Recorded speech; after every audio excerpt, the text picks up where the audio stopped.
Our story starts in news in Babylon City. The Black Dragon Guild appeared to take over the tower floor.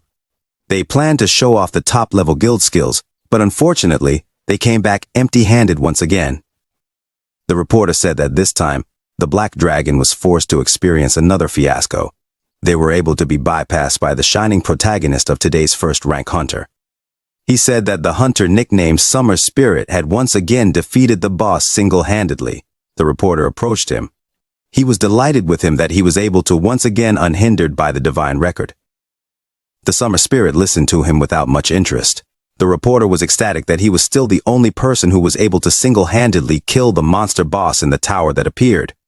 The reporter wished he could share with him and his viewers how he managed to defeat the boss, but the Summer Spirit tired of listening to him, snatching the microphone from his hands. He was not happy to communicate with him. He said that first of all he wanted his nickname changed. He didn't want to be Summer Spirit, but the reporter didn't understand what he meant. The hero started yelling at the reporter, saying that he didn't like being nicknamed the Summer Spirit. The nickname offended him, but everyone around him only said it. Watching the hero's interview, the young guy sitting on the bed envied him a lot. He heard the hero promising to find the person who gave him that nickname and straighten him out, but he still envied him. He envied a life where he could say anything he wanted. He sat on his phone and chatted with other players. He wrote only one phrase, that he wanted to be just like the hero. People in the chat discussed the bad character of the hero.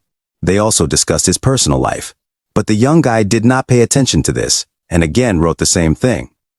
He wanted to become like him. The guy did not pay attention to other messages. He was not interested in what other people wrote about him. He wrote all the time the same thing. And then the chat asked the question, who was this guy who wrote the same thing? He kept listening to his interview where he was yelling at the poor reporter. He wanted to be called by his first name. And then the guy remembered that the hero was still insanely rich, and he became even more jealous of him. The guy thought that if this world was a novel, then probably someone like Summer Spirit would definitely be the main character there. He thought he was the best hunter of all.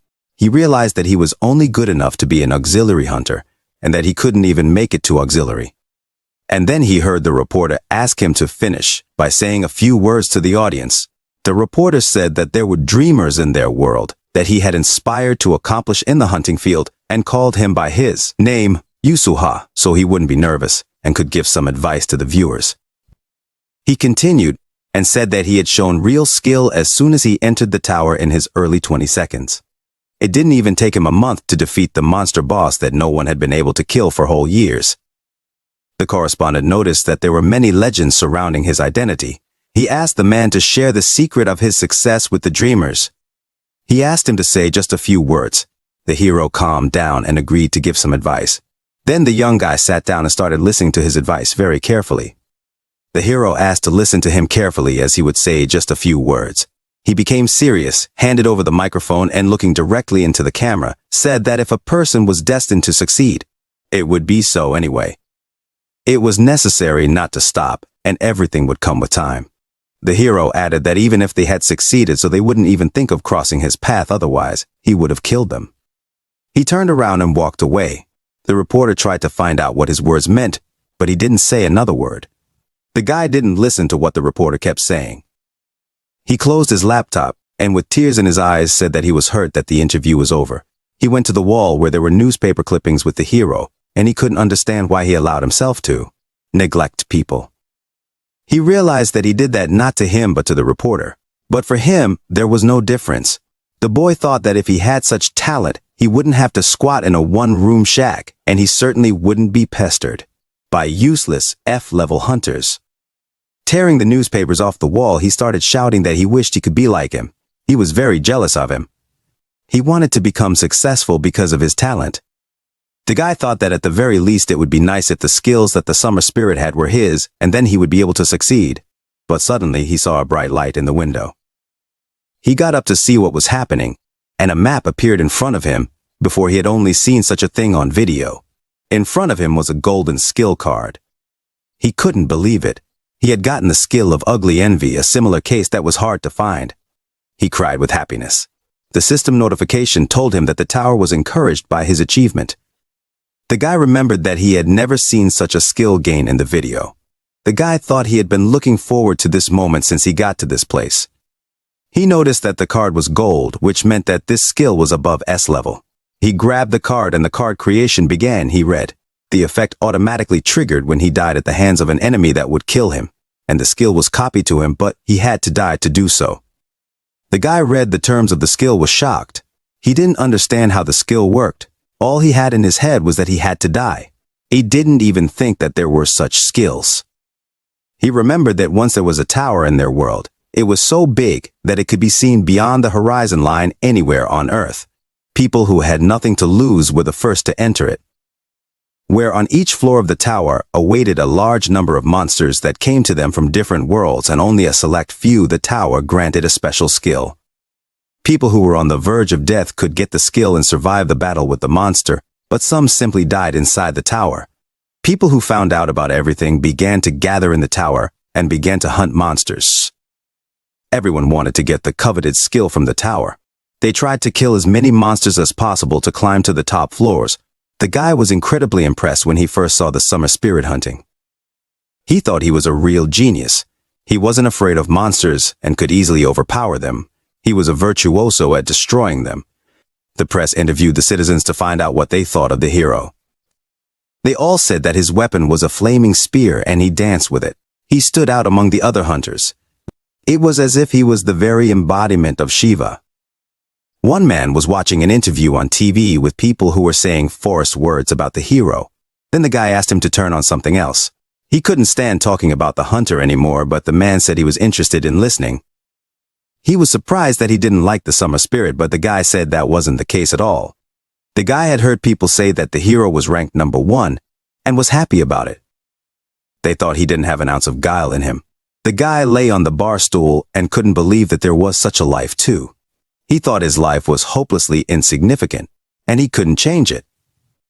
He told the man that he had gotten a skill yesterday that was above S level. The man wouldn't listen to him and thought he was just another alcoholic who had no one to talk to. The guy added that the skill was of no use. You could only die with it. He revealed that he had not even declared to the Hunters Association that he had gotten such a skill. He explained to the man that he didn't report to the association just because he was ashamed to even talk about the skill and laughed hard. Then the man kicked him outside thinking he had too much to drink. The guy went outside and the system showed him an updated hero ranking where Summer Spirit was in first place. The sun blinded him and then he decided to sit down. He had a bad headache and felt bad. He heard familiar voices coming from around the corner. He cautiously walked over to see what was going on. He saw a girl asking the hero to get away from her. She didn't understand what had gotten into him. The summer spirit looked at her and told her that he was impressed with her not bad acting. He told her that anyone would have mistaken her for a defenseless person. He told her that that glass of alcohol she had given him had poison in it, the stomach juice of a basilisk. He realized that she had planned to poison him with it. The girl was very much frightened when he showed her the vial of poison. The summer spirit threw the vial and it shattered. He then approached her and told her that if it wasn't for his skill there might have been a disaster and she would have been able to achieve the results she wanted. The girl replied that it was a misunderstanding and that she didn't mean anything like that. She said that she only wanted to take the tower with him, to which the hero replied that he thought so too before, but only it didn't happen. The guy sat and listened. He tried not to make a sound. He could hear her begging him to discuss the problem and assured him it was a misunderstanding. He remembered that everyone thought they were dating, but now it was like a showdown with her. Summer Spirit grabbed her by the throat and told her that the discussion option was fine with him. He said that politeness was always a good thing. He informed her that he would set the rules of this conversation. The guy hand tried to hide his breathing. He wanted to go unnoticed by them. He noticed that it was more like the dialogue of a man who was about to kill and a man who didn't want to die. The Summer Spirit said that he asked the questions. She could only move her head and answer. He told her that he had the skill to recognize lies and she wouldn't be able to fool him. He said that if she was honest with him, he would give her the antidote. He asked her just one question he was interested in: who sent to kill him. He asked it was the Black Dragon Witch. The girl, hearing this, became very scared and nervous. She nodded sadly, thus confirming that it was the witch who sent her to kill him, but she failed to poison him, to which the hero replied that he knew it was her. But the Summer Spirit lied to her when he found out the truth. He wished her a happy journey and killed her. He mercilessly burned her, not keeping his word. The guy seeing this was very scared and did not know what to do. The guy turned around and started to run away quickly from that place. He didn't see him as a hero now. He thought he was a ruthless killer. He thought he was just an ordinary psychopath. He decided that he had to get away quickly before the summer spirit discovered him, and as he was running away he didn't notice and stepped on the bottles, thus creating unnecessary noise. He felt the summer spirit already behind him. The guy heard him say that he thought he had already dealt with all the enemies in the city, and then he felt the killer's gaze on him. The hero was already ready to launch a fire attack on the fleeing guy. At that moment the guy realized that the girl was not the first. He was very scared. He was terrified to imagine how many people the summer spirit had killed. Maybe it was dozens or hundreds of people. While running away he fell and hurt his leg. Now he wouldn't be able to escape from that place. The summer wind smilingly asked him where he was in such a hurry. He was holding his fire spear. The guy seeing him started begging him for mercy. He wanted to live, so he asked to be spared. The hero asked if he had seen what happened between him and the girl, to which the guy, all in tears, nervously shouted that he saw nothing, absolutely nothing. He was incredibly scared. He was shaking with fear. He slowly approached him, leaned over and asked him again what he didn't see. The hero knew the guy wouldn't be able to get away from him. He was completely calm. The hero suddenly grabbed him by the throat and told him that not only was he calling him an unloved nickname, he was also claiming he hadn't seen anything. But he hadn't asked anything specific of him yet. He couldn't write it off as his fantasy. He told him that if he didn't want to follow the girl and get killed, then he had to answer his question of who sent him. He suspected it was from the Black Dragon.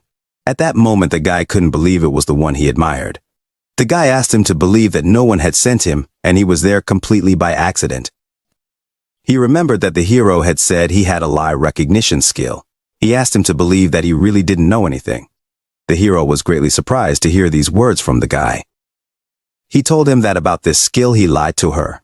Then the guy was horrified to realize that the hero had killed her without any proof of her guilt. He was shocked that he killed her just because he suspected something. Then the hero nervously flipped him off and told him not to tell on other people. His words caught the hero. The summer spirit explained to him that he had figured out that she was seriously going to kill him, and if he didn't kill her, then she would have killed him by tomorrow. But the guy wanted to know why he was so sure of that. He said that he just knew everything and he had a special method. But judging by the fact that he was willing to pass any lie test, the hero decided that he was out of it and didn't know anything. The guy calmed down and thanked him for believing him. The summer spirit wasn't going to let him go. He told him that he had seen too much and could tell someone about it, and the hero couldn't let that happen. So he put his hand on his head and killed him with his fire. At that moment the boy remembered his childhood when the director told him about the origin of his name, Kim Kanja.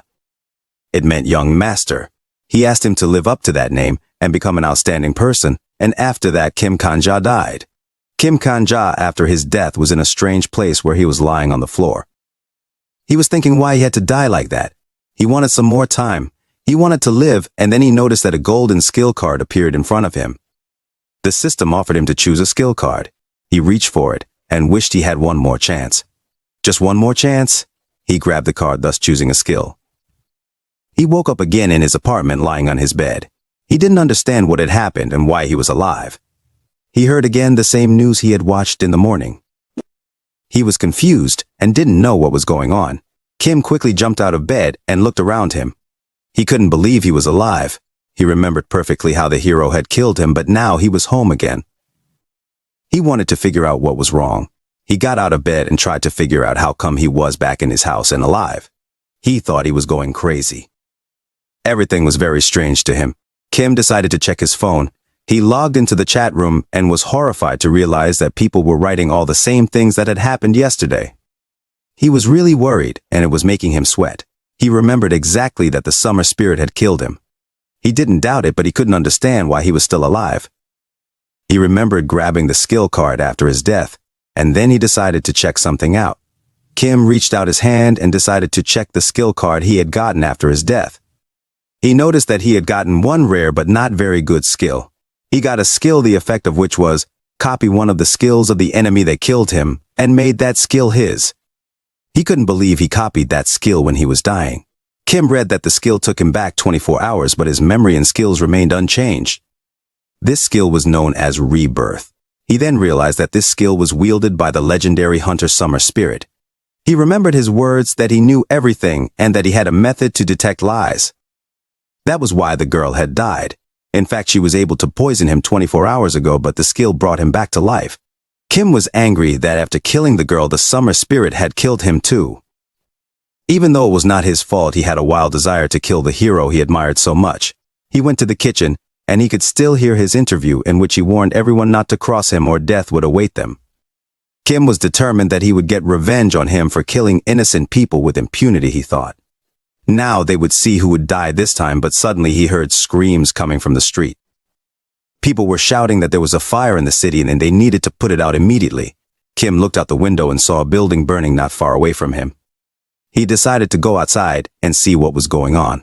When he left the house, he saw people carrying water to the fire.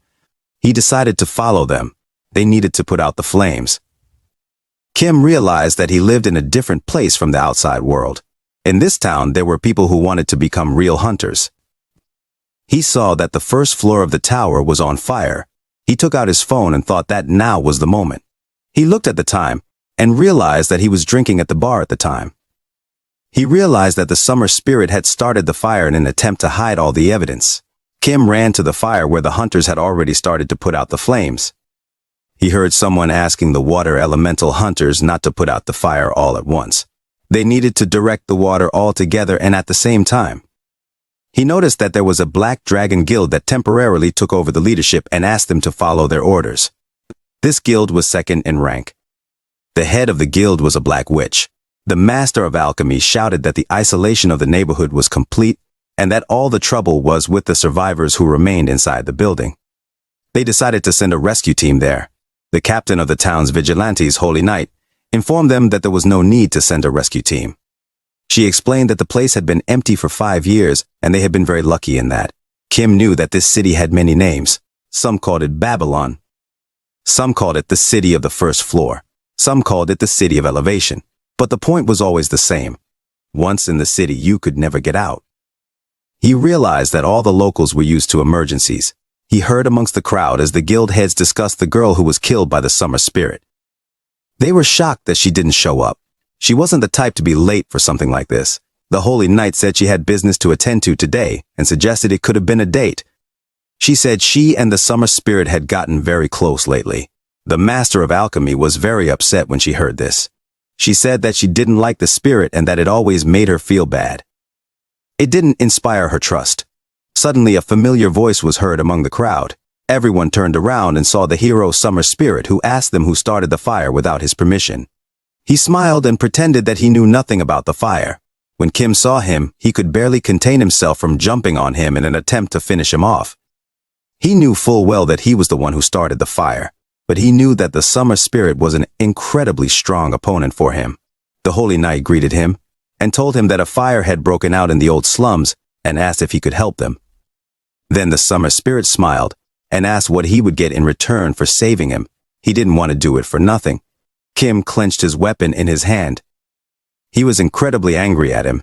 He thought he was a sick bastard who was looking for profit in a fire he had set himself. People were taking pictures of him on their phones and saying that he was a legend and human qualities weren't important to them. He turned around and started to walk away, telling them to look for other volunteers to help them for free. He didn't care about the fire and those who might have gotten hurt because of it. Kim thought that no one knew what he was really like. Everyone thought he was a hero who just had a bad temper, and he was the only one who knew the true face of this maniac. He decided that he had to kill him at any cost.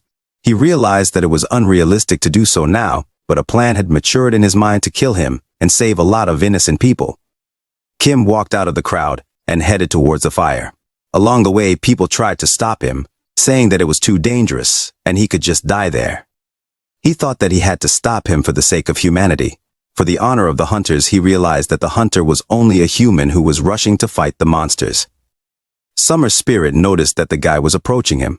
He thought he should wake up and not do something stupid, but Kim had already made up his mind and pushed the hero away and walked straight into the flames. All the people standing there were incredibly shocked by this. Kim screamed in pain. He was burning alive, but it was all for one purpose.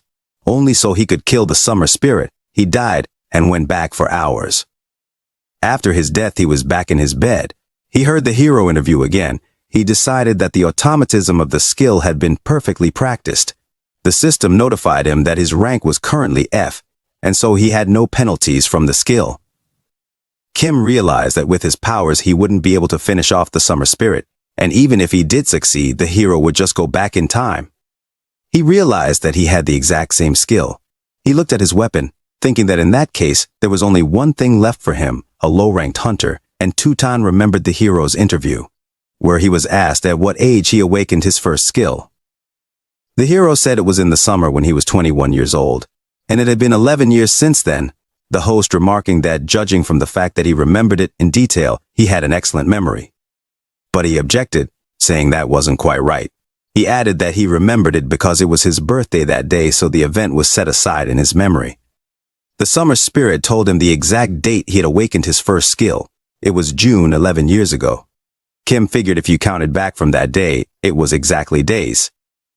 Kim pointed his weapon at himself, and thought that if he died once, he would be able to return to the moment of his awakening, and then he could finish him off before he even got his first skill. He gave himself the first blow, and then the system notified him that he was dead. He woke up on the bed again, picked up his weapon, and thought that he had one more time to die. Kim died time after time. The number of days was getting smaller and smaller, but he felt incredible pain with each kill he made, and finally the last time was left. He struck, and he managed to hit the intended day. He woke up with the weapon in his hands. The first thing he did was look at the clock. He realized he had made it, and went back to the point where the summer spirit legend had not yet begun. He walked over to the wall and exhaled deeply. Kim sat down on the floor and began to analyze his actions. He realized that by the times he had originally planned, he had died about one more time. This was to cover the time spent on the kills themselves and resting during the breaks. He realized that he had endured all this torment, only so that the world would never hear the legend of the insane and ruthless killer called Summer Spirit. Kim got up after some rest and decided it was time to find his game and finish him off. He was ready to do it. He was just an ordinary guy with no powers, and it was much easier to kill him. He tracked down the place where the hero lived and quietly crept up to his window to see what he was doing. The Summer Spirit was barely able to wake up. It was obvious he had had a little too much to drink last night and had a headache. Kim, for the sake of perfect reconnaissance, lived the day once again. Kim already knew that Summer Spirit. Every time he woke up at exactly the same time in the morning, it was the style of F-rank hunters. He hurriedly got dressed. It was time to go to work. He, just like Kim, thought his life was worthless then. He knew that he was catching a slime on the second floor of the tower at exactly 3 in the afternoon. The Summer Spirit was disgruntled and angry about his job. He had been catching slimes for 100 days now, which was repulsive to him. Kim caught him shouting that he was a knight of light and dreamed of living large, just like the Holy Sword. And then Kim realized that in a year, he was an extremely mediocre hunter, waiting only for a sharp turn in his life. The Summer Spirit nervously said that it was impossible to find a winning lottery ticket or an S-level skill for once. He wished he could just get lucky one day. He was looking forward to it. Kim thought that if things went the way they were going, it wouldn't be long before things would be the way he wished it to be. But Kim was determined that the Summer Spirit wouldn't see his future. There wasn't much prospect in catching slimes alone, and then with determination, the Summer Spirit decided to move to a high-level area that wasn't frequented by newbie hunters. The Summer Spirit moved to the hunting grounds on the floor where no one else would be here but him in the next few minutes. It was the perfect moment to deal with him. Kim decided to smear himself with slime and pretend he was hurt. He came out of the bushes and asked the Summer Spirit for help. He told him that he was attacked by wolves and asked him for some kind of potion. The Summer Spirit turned around and angrily asked him what he wanted from him. Why did he come to this floor? The Summer Spirit got angry because he thought Kim had already raised all the monsters. He thought it was impossible to hunt here today. Kim continued to ask him for the potion, to which the Summer Spirit replied that because of him, he would not be able to earn a day's wage. The Summer Spirit looked at him and asked him how much money he was willing to give him. Kim kept silent, and then he poked him with a stick and asked him again how much he was willing to pay him for the potion. He said that his hunt had failed. He asked him in surprise that he had to give this expensive potion for nothing to a man he was seeing for the first time. He said that nothing was given for free in life. The summer spirit showed him the potion and said that in the alchemy market, this potion was sold for gold. Kim replied that he would give him the gold and asked him to give him the potion sooner. Then the summer spirit pushed him away with his weapon and added that he was about to die but was only offering him gold pieces. He couldn't believe he had valued his life at such a small amount. He grabbed him by his blouse and told him to give him everything he had. He started pulling his wallet out of his blouse as he thought he had a problem with his hands and decided to take all his money himself. Kim knew he was always like this. The summer spirit threw him to the ground and was going to see how much money he had managed to get. He opened his wallet and started counting and found out he only had gold pieces. He was not happy with the small amount. He watched as he robbed him, and then Kim decided to push pity and said it was only his money. He wondered how the summer spirit would act. The summer spirit put his hand on his head and told him not to worry. He would find a good use for them. Then Kim demanded his potion, for which he gave him all his money. But the hero wasn't going to give him the potion. He said that if he would have saved him, he could then start to take revenge on him. He said that any man would want to live in peace and quiet, and he gave him a good look, so he decided that he had no other choice. The summer spirit thought, why wouldn't he in that case just die here and now, so he could continue to live his life to his liking. He pulled out his spear and prepared to finish him off. He swung his spear but not in time to make an attack. Kim crouched down and counterattacked him. Now he was ready to give him some peace and quiet. He pulled his weapon from his blouse and launched an attack at him that he couldn't dodge. Kim dealt him a fatal blow and watched him die. He was pleased that he had been able to get rid of him. He figured he now had a 1 in 10,000 chance that the threat of life would be able to rouse him. He was determined that it was up to him to send the hero to the other world. He kept his promise and finished him off. He finished him off so he would definitely not be able to be reborn again. By doing so, Kim saved many innocent lives in the future. Kim stood over his body and thought that before he killed him that time in the dark alley, he had done something strange. That time, he had actually said his name before he killed him. He was angry with him. He said that during those days he realized that he was a real scumbag who pretended to be a knight of honor who had entered a holy duel. But in reality, he was a simple murderer. Kim didn't understand how he dared to kill innocent people. And at the same time, he was the most honorable knight.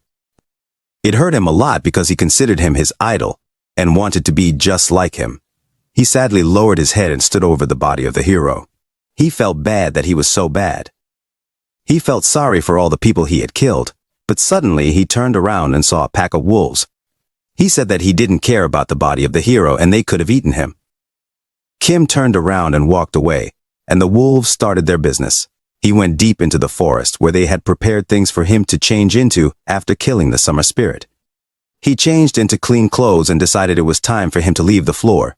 He wasn't going to linger here any longer and headed to the first floor of the tower. He couldn't believe this was the end of it. Kim moved to the first floor and the first person he saw was the vigilante. He felt a little uneasy walking past him as he had confessed to murder. But he calmly walked past him, and then he realized that this was really the end. He sat at the bar and drank beer. He was glad that no one knew what had happened. He asked for more refills. He wanted another glass of draft beer. The waiter brought him a glass of beer and said he noticed that he had been drinking a lot. He assumed that today's hunt had gone very well for him. Kim smilingly replied that it had gone very well. He was drinking a beer and heard the news that the people from each rank had banded together to challenge the floor, and now some people felt that the ranks were completely unnecessary. So Kim decided to open the hunter's skill window. Kim looked at his skills. He was pleased with them. He thought looking at them he didn't need any snacks for his beer. One look at the skills could satiate him quite well, but he found one significant problem, that among other skills he didn't have a single combat skill. Then he thought that was where the human insatiability lay. Kim closed the skills window and turned to himself. He said that if he started wanting more he could become a thief. He already realized that he could achieve a lot with these skills. He thought that he could win the lottery held by the Merchant Association Guild. He could sell for money plans for future high floors that no one had explored yet. He had a lot of prospects ahead of him.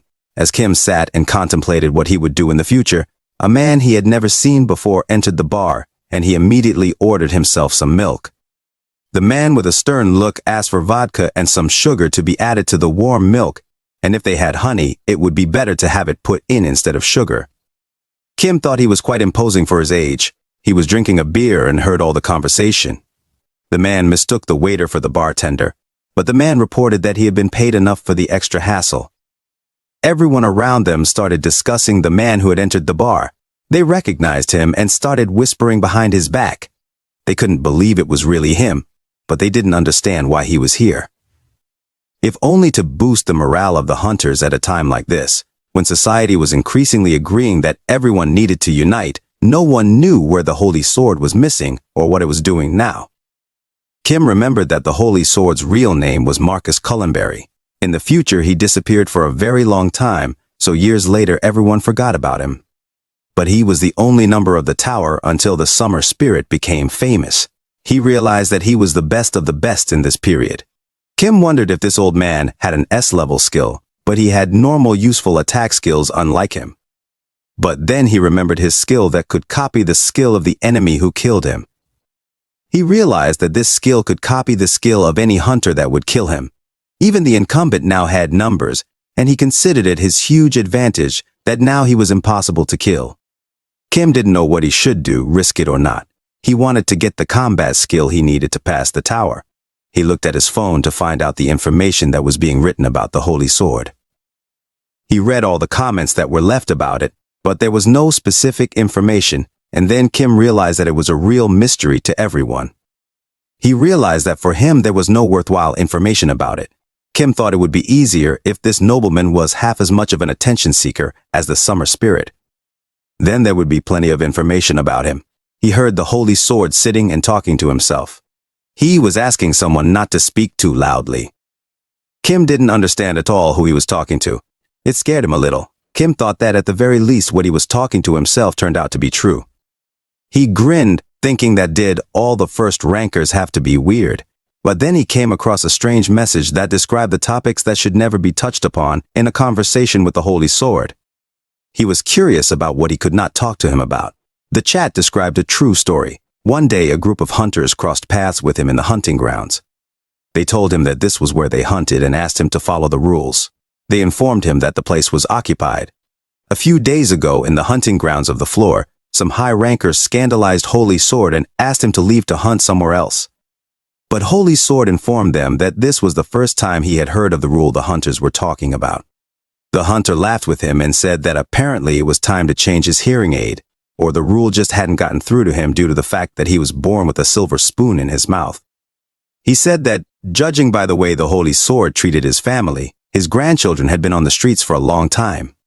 The hunter had no time to finish the sentence before the Holy Sword killed him. He wouldn't stand for the insult to his family. The people in the chat room thought it was a complete lie and the Holy Sword couldn't have killed the man. The author replied that it was up to them to believe it or not. He just thought they should have known. That's why he wrote it. Kim was engrossed in reading the correspondence in the chat room, where it was written that in any case, if you didn't want to die by his sword, then don't tell him about his grandchildren for any reason. He decided he should have checked this information. He memorized what he couldn't talk to him about. Then he heard the Holy Sword say that he would figure it out himself and asked him to leave him alone. The Holy Sword didn't finish his drink, threw the money on the table, said everything was delicious, got up and headed for the exit. The waiter said goodbye to him and went to clean up his table. After he left, the people in the bar were able to talk quietly. They were waiting for him to leave the establishment. They thought he had a marasmus if he talked to himself. They were afraid to say it in front of him, or he would kill them all. Kim decided he should have gone after him. He paid for his beer, thanked him for the tasty drink, and headed out to follow the Holy Sword. He walked outside and decided that now he needed a number in the rank, but he had yet to find one. He wanted to check the information he had read. Kim looked around and couldn't find him. He didn't realize where he had gone. He almost immediately went out to get him. He knew the Holy Sword couldn't have gotten too far. Amongst the crowd he saw him and decided to follow him. Kim thought he was the only one in Babylon who was dressed smartly, and it was very conspicuous amongst the others in the city. Kim walked and wondered how he could have had the skill. He remembered that the Summer Spirit had the rebirth skill. He couldn't even imagine what a successful sword saint from a past generation had. He thought that it was surely a more martial skill than rebirth. He was excited that this skill could be his. He wanted to be lucky this time. Kim walked over to the tree and thought that the holy sword had to be somewhere nearby. And then he heard the holy sword tell him to come out of hiding. Kim was amazed that he had managed to find it. He figured they wouldn't have any witnesses in this place. He came out from behind a tree and apologized to him. He said he had one small request for him. The holy sword smiled and asked if he hadn't intentionally followed him so carefully. He assumed that Kim had wanted him to notice him. He wondered what request he could have had for a simple old man to appear so creepy. Kim was shocked and thought that the holy sword had misunderstood him, and for some reason thought he had deliberately shown his presence. Kim tried his best to hide his presence, but he was caught. He was worried that he didn't have any good weapons. Kim noticed that the holy sword was holding his sword as if he was going to attack him. Kim thought that he just wanted to follow him, and everything seemed to be going well. But why did the holy sword tell him that he had incredible acting? He mistook him for an assassin on the front lines. He didn't understand why he thought that. After all, he was an F-rank hunter. Then Kim thought that he wouldn't even have to mention his grandchildren for him to kill him. Kim replied to him that he didn't understand what holy sword was talking about. The holy sword thought his words were an abomination. He couldn't believe that Kim kept playing even when he exposed him. He told him that he wouldn't have been able to fool his eyes. Kim tried to explain everything to him and asked him to listen. He didn't want the holy sword to finish him off right away. He wanted to talk to him. He said he was genuinely curious and wanted to learn something from him. He asked him what place he was like as a special class assassin. He told him that he was just a regular guy and didn't hurt anyone. The holy sword shouted at him to shut up and told him that he had various skills, among which was the skill that allowed him to see how many kills his opponent had committed. Kim understood whatever his motivation, but murder was murder. He knew what kind of monster the one he killed could grow into, but for the people of this time his excuse was baseless. He thought the holy sword had seen over him one murder. He told him that it might have sounded like an excuse to him, but he asked him to listen. He told him that he had a good reason for killing one person. The holy sword taking off his hat told him that he could have sworn before the heavens, but it was repulsive that such a demon who had taken the lives of so many people dared to still touch the sacred.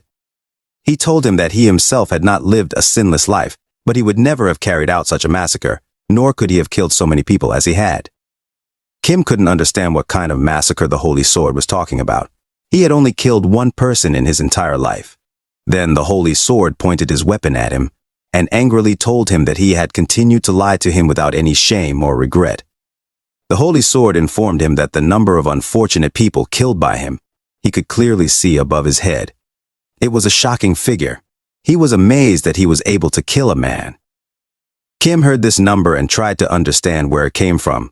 After all, he had only killed Yusuha once. But then he realized that the number of times he had killed himself to get into the past was once. The holy sword thought that the black dragon had sent him. He tried to run away from the old man, for in his eyes he was a rare maniac who had brutally killed a man. Kim realized that the problem now was not copying the old man's skill. The holy sword rushed to attack. Kim, running away, thought that if the holy sword had a similar skill, he would try to kill him every time he saw him. Kim heard the holy sword promise to do anything to finish him off. The old man made his first sword attack, but Kim successfully dodged it. The old man wasn't the least bit surprised. He said that he expected such agility from a special class assassin. Kim thought the old man was deaf and didn't want to hear him.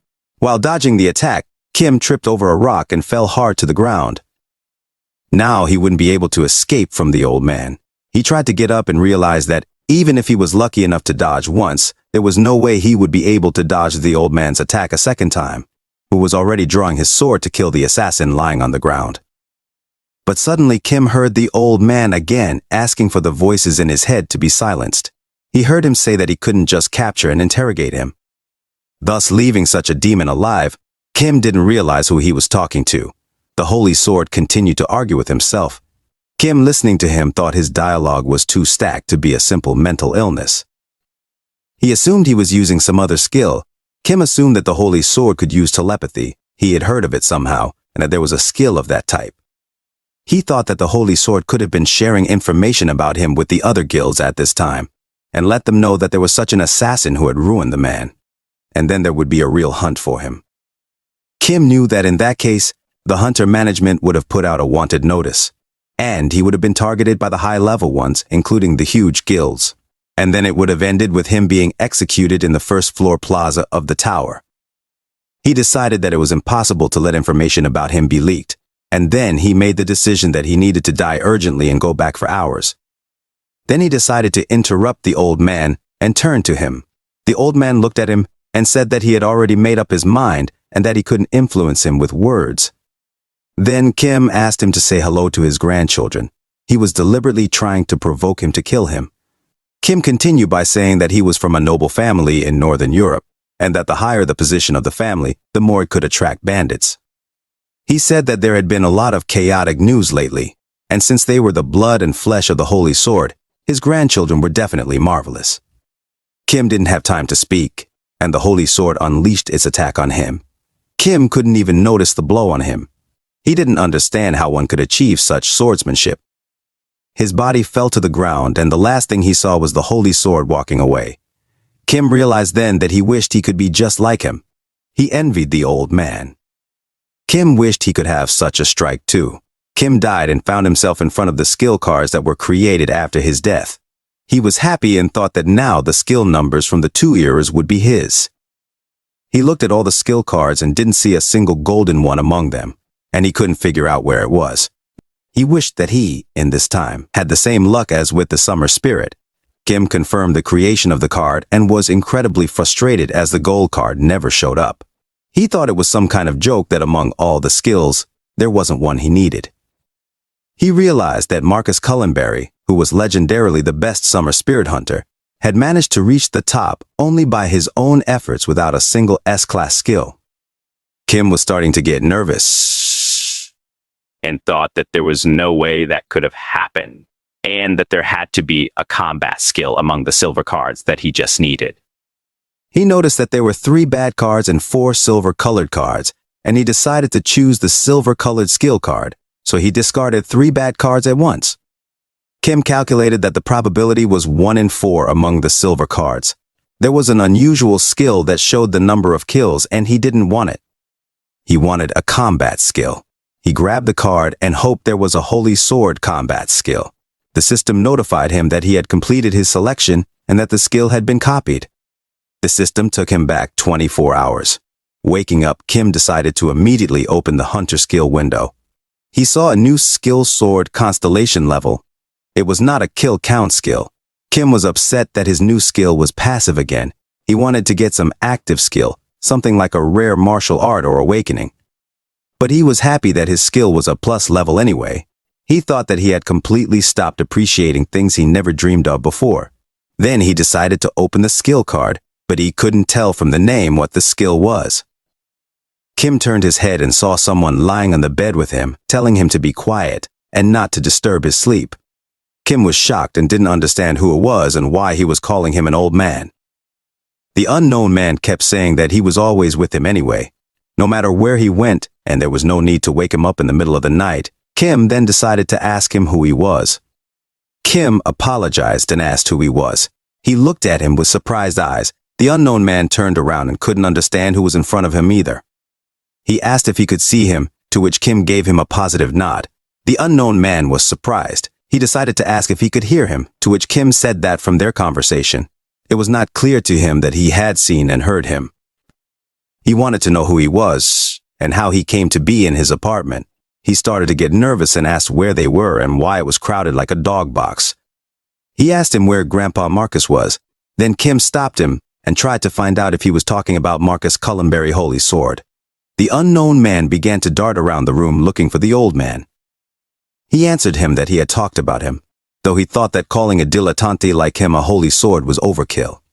He added that if he was talking about the old gentleman, then yes, he was talking about him. He wanted to know where the old man had gone. He asked if he could be around. Kim read that it was a spirit coming from another world where he had cleared the tower down to the floor, but was defeated on he became a rear spirit who did not fulfill his wish, but he could infiltrate the mind of his master. He decided to ask the ghost if he was the rear spirit of the Holy Sword. The ghost turned around and surprisingly replied that he was the spirit of an old man he couldn't find. Kim, hearing the answer, was shocked. He looked at the ghost, apologized, and said that he had accidentally copied him at the Holy Sword. Then the ghost shouted in horror that he should return him to the old man. The ghost said that if he had copied it with his skill, then he should have been able to undo the effect of the skill. But after realizing that he couldn't do that, the ghost was disappointed and didn't understand how it couldn't be undone. Kim didn't know what to do at all. He replied that he didn't dispose of the skill at his will. Everything was happening without his input, and he had no control over it. The ghost turned over and started crying. He was addressing old man Marcus. He thought he was a misbehaving student. He said his teacher was kidnapped by an inept like him. Kim then asked him not to cry upside down. He was really worried about him. He said that it was a disaster and it was all the old man's fault for neglecting his dear teacher, who had told him many times that a teacher should have been appreciated. Kim asked him to calm down and suggested him to live a quiet, peaceful life. The ghost said that living would not work for him. He was already dead. Then Kim asked him to die peacefully, to which the ghost started shouting that Kim cursed the poor ghost and asked him to die repeatedly. Kim thought that the ghost was talking a lot, and then he analyzed the Holy Sword's behavior when he was talking to himself, and then he realized what was the reason for his talking. He sadly realized that he was in a position where he had to hide from the Holy Sword all his life, and he had this one out of all the skills. The ghost didn't understand why he was hiding from the old man. He knew that there was no kinder hunter than the old man. The ghost added that the old man used to lose his temper when it came to his grandchildren. Kim replied with his hands on his face that he had already realized that he said that among the skills of the Holy Sword, there was a skill that showed the number of kills of the opponent. He realized that Kim was telling him about the investigator's eyesight skill, but he thought it was a useless skill that only reported whether the opponent had killed or not. Kim raised his finger above his head and called out a number. Kim explained to the ghost that the number of kills hanging above his head was exactly what the old man had seen before he killed him. The ghost couldn't believe that Kim was able to kill that many people. It was too much for a beginner. The ghost approached him and told him that he was a rookie of rookies, and he noticed that from the looks of it, he couldn't even feel the aura. He couldn't understand how a frame like that was able to kill a person. Kim did his best to explain everything to the ghost. He said that he didn't kill that many people, that in fact he only killed one person who would become a villain in the future. He said that he was reborn to kill a person from the future years from now. He had an ability that copied one of the skills of the enemy who killed him. The moment the villain killed him, Kim copied his rebirth skill. Kim added that even if he died, he only went back 24 hours. He told the ghost that his body became immortal, and with every kill he made, he gained a new skill. He explained to the ghost that he wanted to take revenge on him, but he was a number in the rank of their world. Besides, as long as he had the rebirth skill, he wouldn't be able to kill him, so he traveled to a time when he hadn't gotten the skill yet. The ghost listened to him carefully and wanted to clarify that he had traveled back in time to take revenge on one person. In doing so, he had committed suicide so many times to go back years. He got as close to him as possible and asked him what his name was, to which he replied that his name was Kim Kunja, and the ghost asked why he chose an old man for him to kill him. The ghost wanted to know why when he took revenge on that guy. The first thing he did was to copy the old man's skill, Kim replied, because he was the hunter number of this generation. He decided to immediately gather the skills of strong people, and then he himself would become stronger. He furrowed his eyebrows and was quite surprised that Kim had answered his question so honestly to him, because the skill card said that apart from him, no one else could notice the ghost. The ghost realized that precisely because no one else had seen him, no one else would know about it. Kim was perfectly safe, and so he didn't hide anything from the ghost. Then he asked him to stand up. The ghost said that Kim was extremely stubborn. He appreciated his physique, which was not bad. He also saw in him a desire for self-improvement. After thinking for a while, the ghost asked him to show him how he hunted monsters. He was curious to see him in action. He wanted to check something else out. They went hunting late at night. Kim turned to the ghost and asked if a couple of monsters would be enough, or if he needed to catch more. But the ghost said a couple would be enough. Kim then pulled out his weapon and started hunting the slime. The ghost, looking at this, realized that this was exactly what he expected to see, and what he had assumed right from the start. The ghost remembered that in his past life he was called the Sword King. He was from a completely different world, which like this world had a tower. He could traverse floors faster than any of his fellow countrymen. Kim thought that there was a legend that a summer spirit had broken through to the 40th floor, and the skill card said that the ghost was able to reach the floor. This was something incredible. The ghost looking at him said that this kind of thing was immediately apparent to experienced people like him. He was talking about the potential of a hunter. That was why he said he wanted to see how he hunted. Kim lowered his eyes sadly and said that meant it was all for nothing. He thought he had no potential and that they had only wasted their time. The ghost looked at him and couldn't understand what nonsense he was talking about.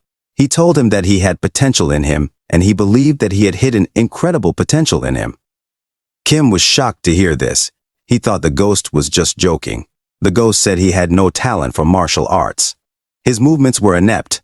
His physique was unfit. He could only dream of awakening his aura. But he had another talent that was unique to him. The ghost noticed that he had a complete lack of fear of death. This was only available to him. The ghost said that usually people in battle would dodge attacks at least a little. But he surprisingly went all the way to the end without fearing that he might be killed. He added that when he killed himself more times, he managed to erase his sense of fear for good. Kim was shocked and didn't think that such a thing was also a talent. The ghost explained to him that not all talents had to be innate. Anyone could find their talent in the process of life, and the hardest thing for a person to achieve was to conquer the fear of death. He said that he had conquered the fear of death. Kim stood there unable to say a word. He thought that in his whole life no one had ever said that to him. Even he thought he was a hopeless loser. Kim remembered that he was just hurt that the summer spirit had treated him like an insect. He was very hurt, so he didn't think about the past or the future at all. He died more times than not. He couldn't realize that dying now was his talent. And then the ghost only wanted to know one thing from him when he was killed by the holy sword. What was he thinking at that moment? Kim thought for a moment and said that at that moment he was thinking about how beautiful it was. The holy sword was able to kill him quickly and painlessly. The ghost laughed out loud, and he said that was very interesting. Kim looked at him and didn't understand what it was that made him laugh so hard.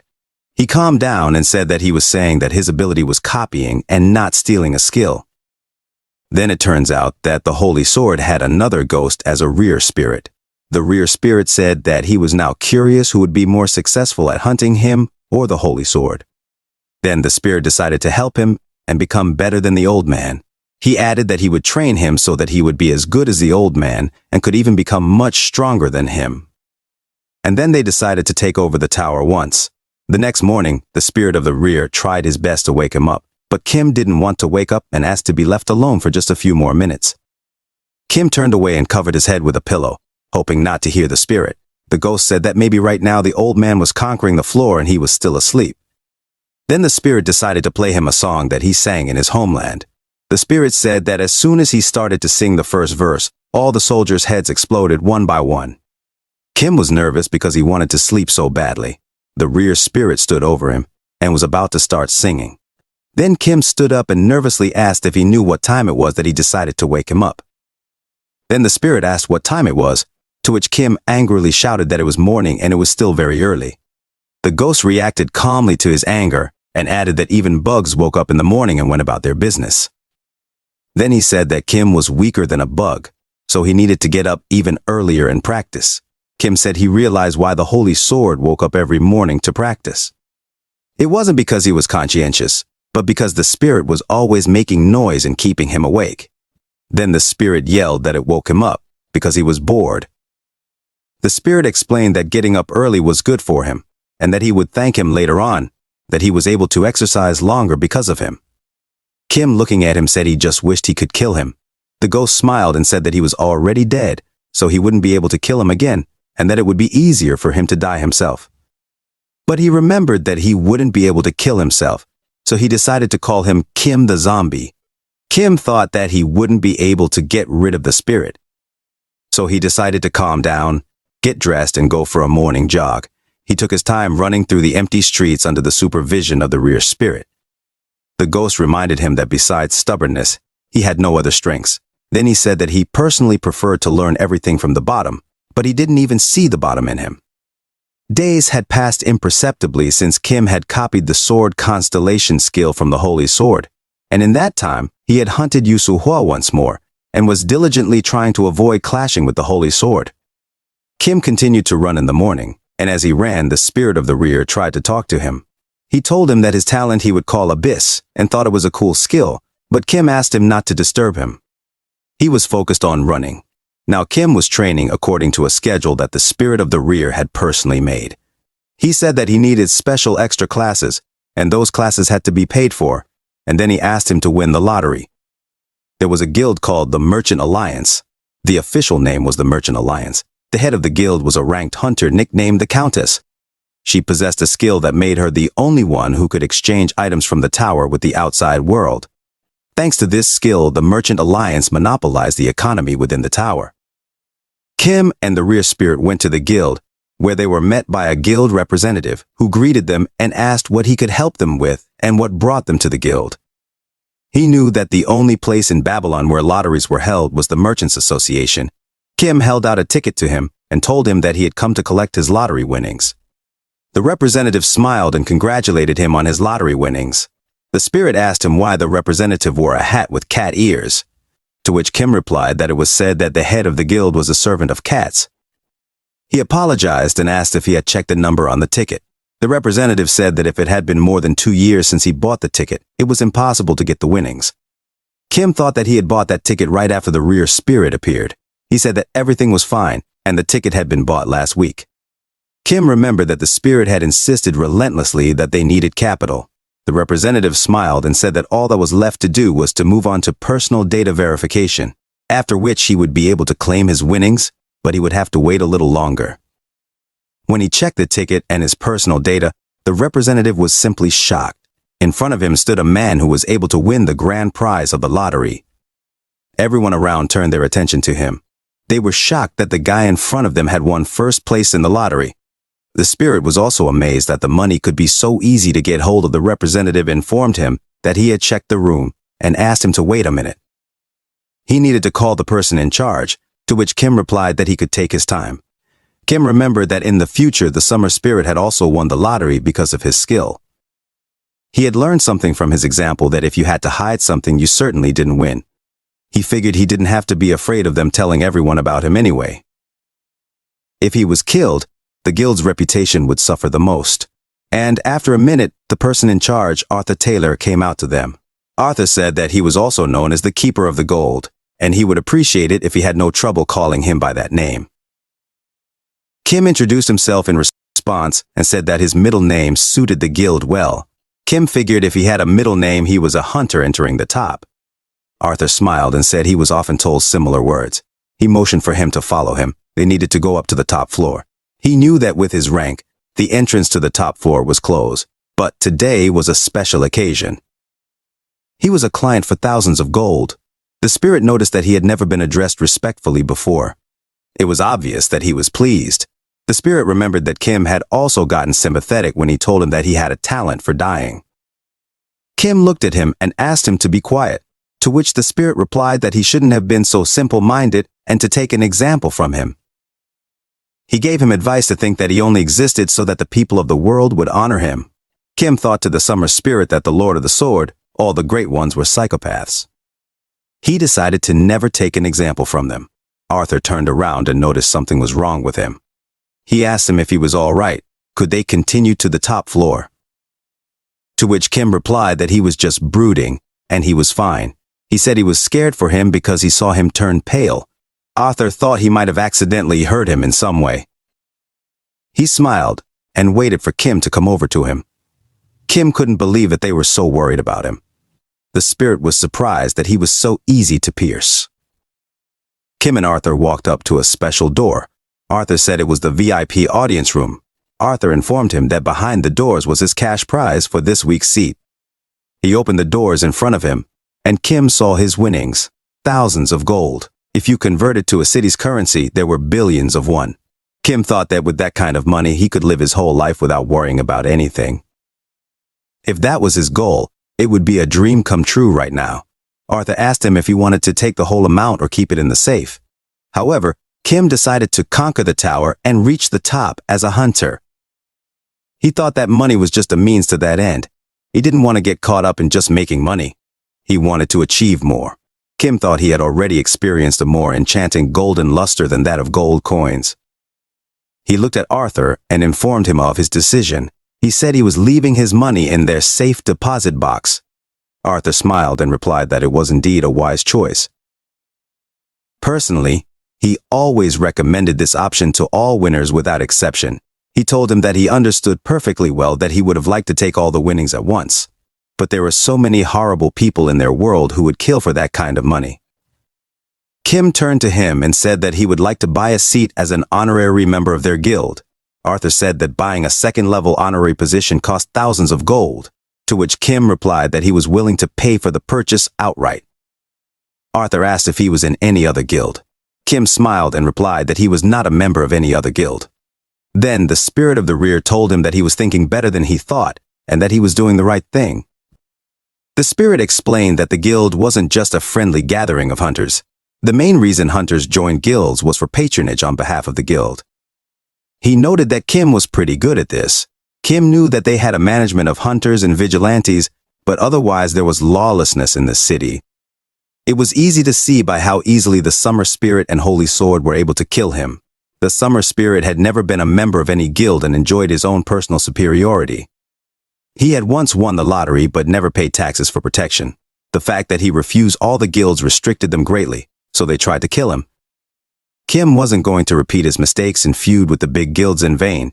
He made a request to Arthur saying that he was now living in a cramped apartment, so he would like him to recommend him where it would be best to stay.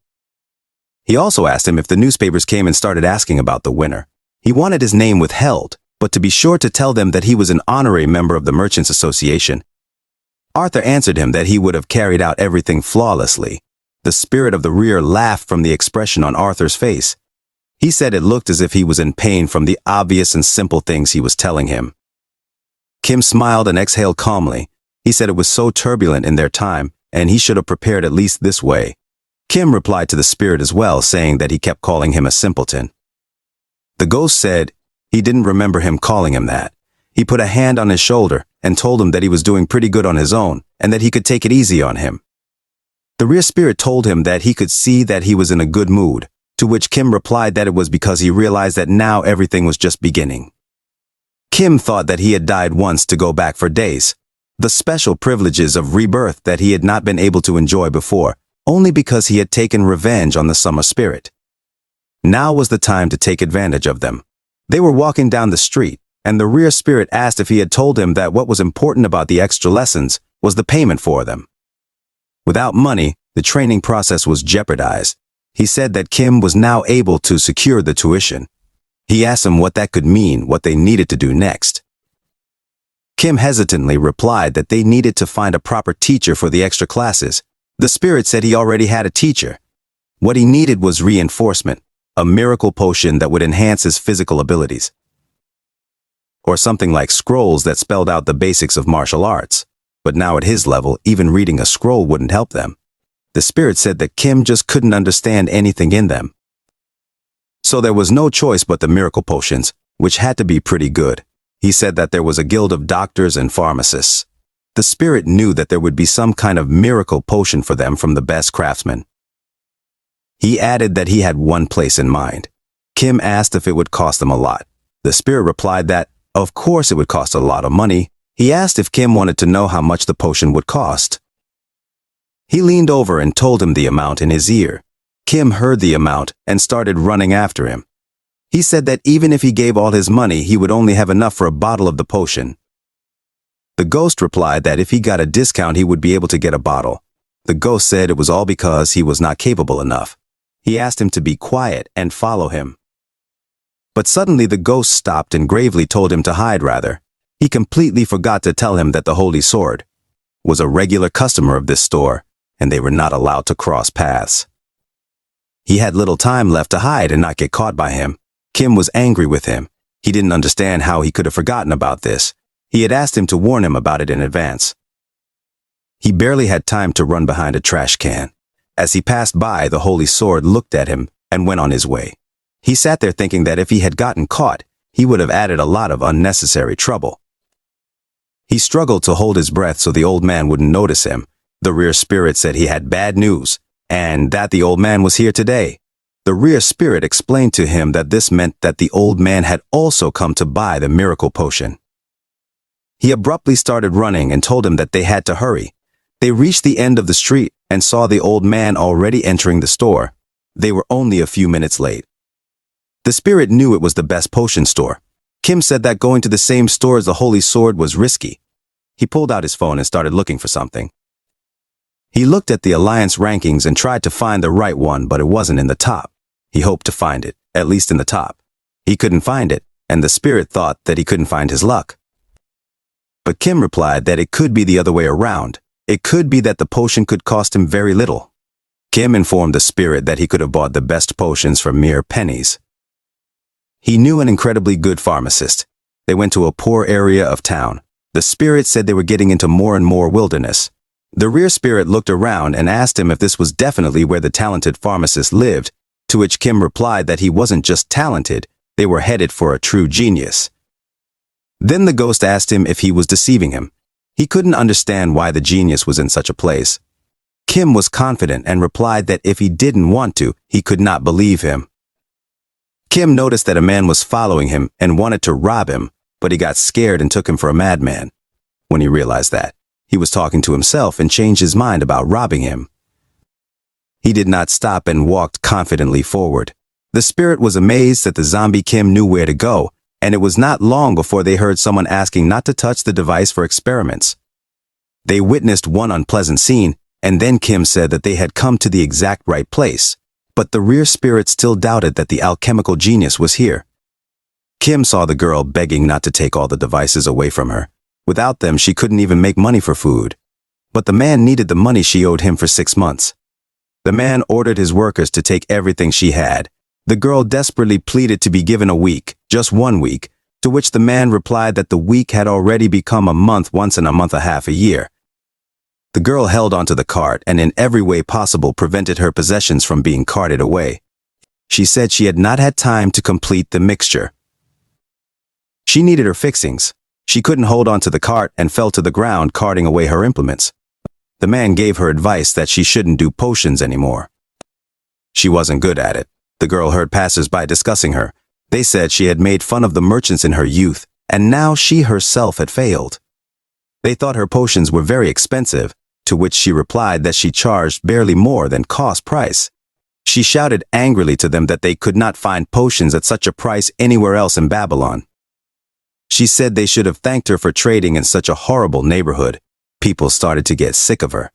They thought she was hopeless and that no one else wanted her potions. The girl tried to stop them, but it was too late. She said that since they were gathered here, she asked them to buy 1 bottle of her special power potion from her. But the people didn't want to buy anything from her and dispersed. The rear spirit pointed his finger at her and asked if the genius he was talking about was the hopeless girl that everyone left and took her gadgets. Kim replied that even though he had come to see her, he saw the girl sitting on the ground crying. He leaned over to her and asked if she was still selling potions. He knew she wasn't some crazy person and especially not a loser. In front of him was a future alchemy master. He said that if she was still selling, then he would like to place an order. He needed something expensive. She was a pharmacist who would rise in rank in the future and would be able to become the head of the Alchemy Castle Guild. She rejoiced and replied that she was able to do whatever they needed. The girl got up and wiped her tears and asked if they needed an expensive potion. She wanted to know how expensive. Kim replied that the order would come out to 20,000 gold. The girl was in absolute shock. Kim thought, why don't he make connections with people who would become powerful, untouchable figures in the future, before they even hit rank? He thought it was the same as getting the golden goose laying golden eggs. He looked at her and asked what was wrong with her.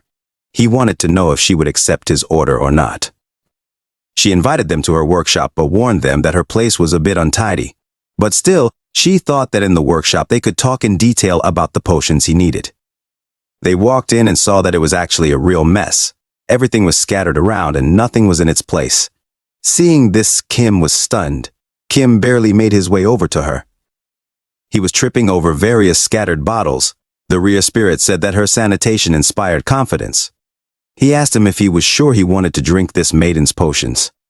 The maiden put the table in order as best she could, and asked again if he really wanted to order from her and pay her 20,000 gold pieces. She couldn't believe it was true.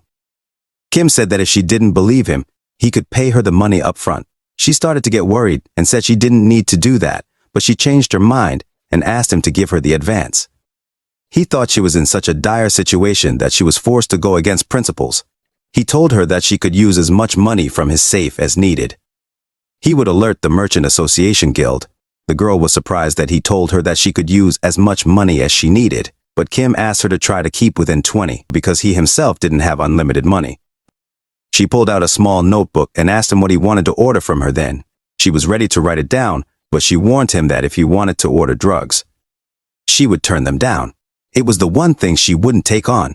Kim was amazed that she was willing to turn down so much money, even though her store had just closed.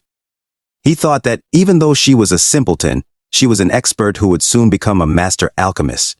He immediately replied that it was in no way drugs. So he asked her not to worry.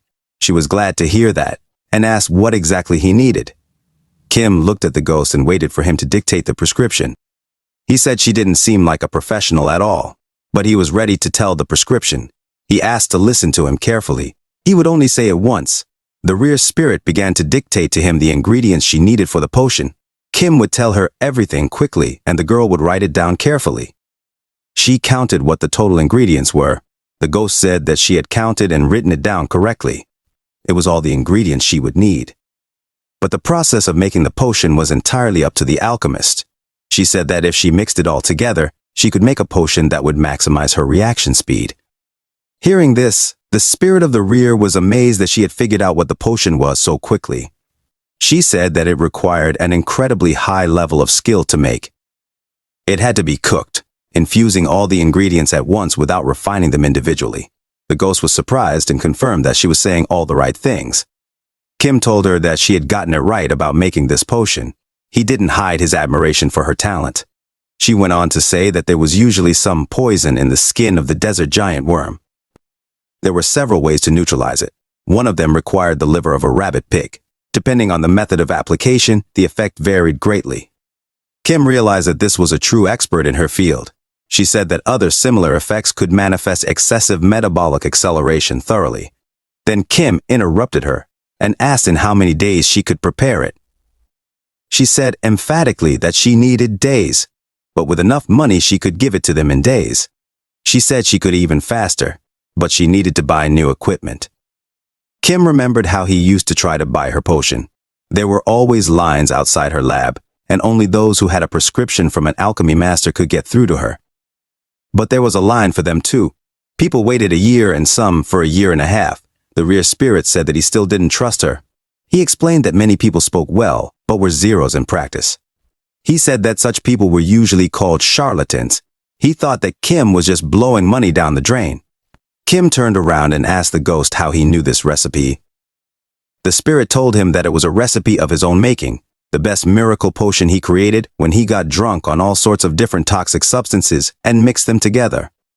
He smiled and said that she had complimented him by calling his recipe high level. She had immediately recognized the real value of his recipe and asked him to trust her. Kim added that no matter how much she would be the most important person in the alchemy castle in years to come, to which the spirit replied that they would find out when she gave them the potion. He was sure she would just clean out the money and run away.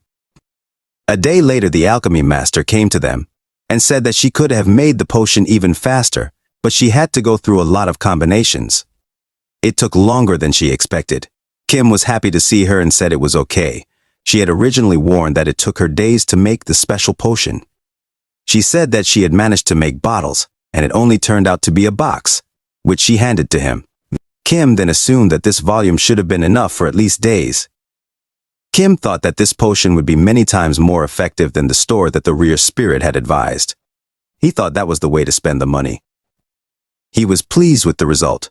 She looked at him and said it was strange to ask this now, but why had he entrusted such an expensive order to a nameless pharmacist? She was confident in her skills, but she wanted to know. One look at his prescription was enough for her to realize that apart from a couple of other people, no one else in Babylon could have handled it. But people held her for a crank. She wondered why he trusted her. Kim pondered how to answer her. After all, he knew perfectly well that the pharmacist in front of him was a rare genius. He didn't know if he could have told her so, but it was more than that. He knew that she had rushed to the scene of the action before anyone else when there was a fire in the city, and she had seen through the summer spirit she is talented, kind, and very perceptive of others. Kim realized that he couldn't pass up such an opportunity to get close to someone like that. He replied that he had helped her because she seemed kind, even though he was sure she would have been a huge success without him. He said it was a shame that only absolute psychopaths made it to the top. He extended his hand to her and said he hoped they had a bright future ahead of them. Kim was sincere in that moment, so much so that he wasn't sure he could have said anything more honestly than he did now. He was grateful for the potion and for her kindness. They shook hands and then she said that they had to succeed first. After that, they could make a difference in the world. As she left, she said that if he needed anything else, he could call her anytime. Now his order was always a priority for her. Kim waved her off and thanked her for her kind words. The rear spirit started to mock him and what he had said to her. Then Kim replied that he would fall under the ground in shame right now and suggested they go to training. The next day they moved to the hunting ground on the floor where he was to fight the orcs that had appeared there as soon as they arrived. Kim, upon seeing them, thought that these orcs would be a bit of a problem for him, so he asked the spirit of the rear how they had a plan, to which the spirit asked him to drink a potion. He pulled out his glass of the potion and drank it. He said it tasted nothing special. He could taste lemon in there and it seemed like a little honey. Before Kim could finish his sentence, he felt his whole body paralyzed. He couldn't move. He felt hot and sweaty. He was scared and didn't know what was happening to him. The rear spirit looked at him carefully and realized that the potion had begun to work and said that the alchemy master was, indeed, a master. She had made the potion perfectly. The ghost asked if he liked the feeling. He said he could now count every hair on his body. He wondered if he could clearly feel the drops of sweat running down his skin. The spirit said that was the effect of the miracle potion. It enhanced his perception of reality. He asked if he could feel it. Kim didn't understand what the spirit was telling him. He added that what was crawling in his heart was an aura. It appeared in the body of every hunter who entered the tower. But the hunters usually didn't even feel it and lived their lives as normal. But how easily he controlled the aura was what determined whether he would be a winner or a loser. Kim felt terrible headaches and didn't know how to soothe the pain. The rear spirit explained to him that it was usually achieved by some sort of meditation, but it took too long. The ghost told him that if he didn't have the talent for it, all he had to do was torture his body to get it right. While Kim was trying to achieve the perception, an orc approached him to finish him off. The rear spirit told him to run away from that place, or else the orc would kill him. If he couldn't escape, the monster would make a chop out of him. He told him that if he didn't want to feel pain, he needed to release his aura and use it to fight the monster. He added that he needed to train in real combat. Kim turned around and smiled nervously at the spirit. He called him a damn ghost. He smiled back and wanted him to repeat his words, calling him an inept who couldn't even use his aura. The ghost understood that he was having a hard time, and then he suggested that he start fighting the monster and finish it off, but then the kill count would increase again, and then the old man would hunt him endlessly.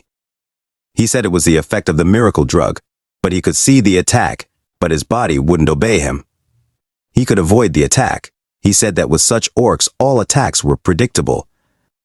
He needed to concentrate the aura in his legs. Kim replied that, in words, it was easy. He realized that he could avoid the attack if he could move just one step. He tried his best to get his foot to move, and he succeeded. He was able to feel an aura that gave a pulse from his heart into his legs, and he started to run away from the orcs' attacks. He was happy that he was able to avoid death, but it was harder than he thought. The spirit explained to him that it was because his body didn't yet have a sensible channel for the aura to travel through.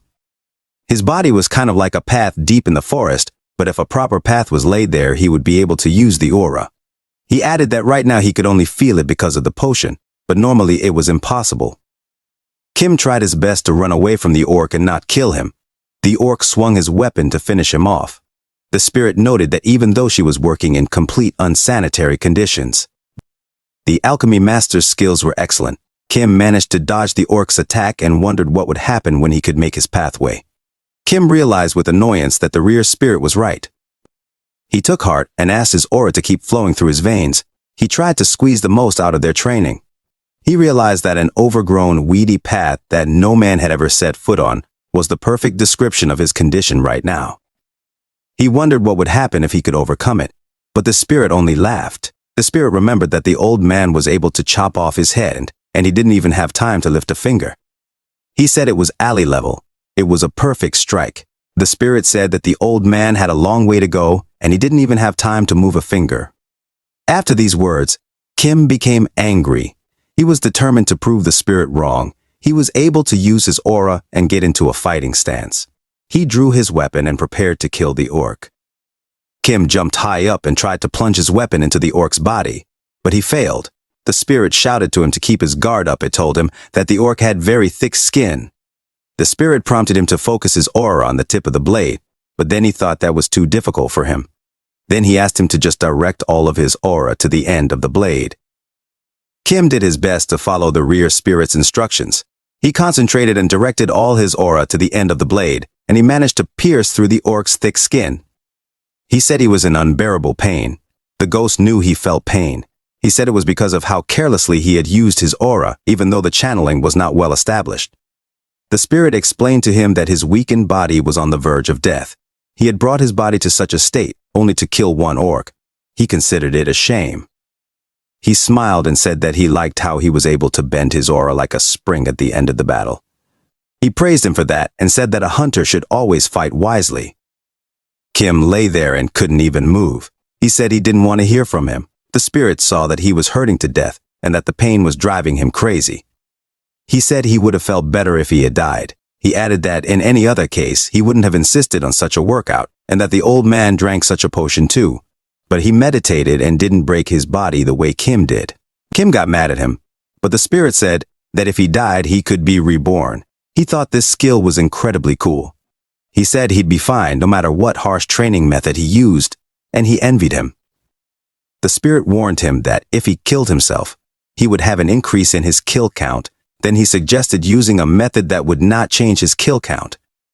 He said with a smile that he had already experienced once how to use the aura. He felt that at this rate, 100 deaths would be enough to learn how to control it. He said that 100 deaths started with the first one. After he said that, a huge orc appeared behind him and swung his weapon and prepared to attack. Kim couldn't do anything and the orc killed him. It was his first death. Kim woke up and felt a powerful headache. He got up and saw that the rear spirit was next to him. He was surprised that he was able to get to this place with him. Kim realized that the spirit was reborn with him. He was still tired, and he bent down a bit and explained to the spirit that he had briefly gotten into this space when he was dying, and for now, he called it nothingness. The spirit said it was amazing. Kim told him that he kept hearing the system notify him that he was back for hours. It was just like those times with the summer spirit and the holy sword. The system notified him that the skill conditions had been met due to death. Kim added that in the nothingness he was still copying the skills of the opponent who killed him. They noticed that Kim could copy the skill of the orc that killed him. They couldn't believe that monsters had skills too. It was unbelievable. He had to choose a skill card. Kim stood and thought about which card he should choose. The spirit asked him who was running the tower.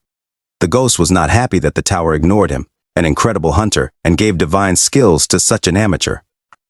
The ghost couldn't believe that the tower had rewarded him so much. He screamed that this was the downfall of the entire hunter culture. Kim looked at the monster's skills and couldn't decide which one to take, and finally decided to take any of the cards. Kim reached for a card. The spirit asked why he took that card. Kim explained. He didn't care what he chose, but the spirit thought it was a good chance to get a useful skill. Kim said it was impossible to know which card had the better skill. The spirit asked why he didn't know which skill was better. Kim thought why exactly today the spirit didn't understand him. He explained that the color of the cards were the same. He could only see one side of the card, so he didn't know where the skill was better. The ghost listened to him and informed him that he could see the back side of the skill card, which was hidden from his eyes. Kim, hearing this, was shocked and forgot about his headache. Kim thought that the skill cards always moved so that he could only see the backside, and if he moved his head, nothing changed. He realized that the spirit of the rear could fly as he would like, so he could see the opposite side of the card.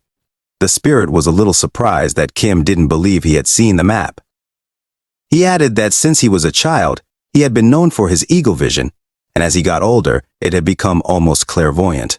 Kim rejoiced and realized that the spirit of the rear was a real find for him. He ignored the ghost's nerves and asked him to tell him what the skills were. The spirit agreed and informed him that he would read the skills to him just once. He briefly described the skills and asked which one he liked better. He said that if he hadn't stopped him, he would have picked the worst skill, but Kim thought both skills were bad, but he had to pick one of the skills. The spirit tried to dissuade him from taking the skill he chose, to which Kim replied that the decision was made. He thought the skill shvik was better than patronizing fertility. He saw Kim reach for the skill card, but the rear spirit tried to stop him and think about it some more. Then Kim smiled and asked if he agreed with him. The spirit tried to understand what he was talking about, but Kim had already picked, and copied the skill of the monster that killed him. The ghost asked him not to pick a card, but Kim was determined. Kim woke up on his bed and was pleasantly surprised it was very soft, just what he expected from a merchant association guild. He thought that such a comfortable bed, he felt very light in body and mind. He could see that the spirit was angry with him. Then Kim said that he didn't understand who could have chosen the patronage of fertility. He asked him to calm down and suggested that he go hunting again.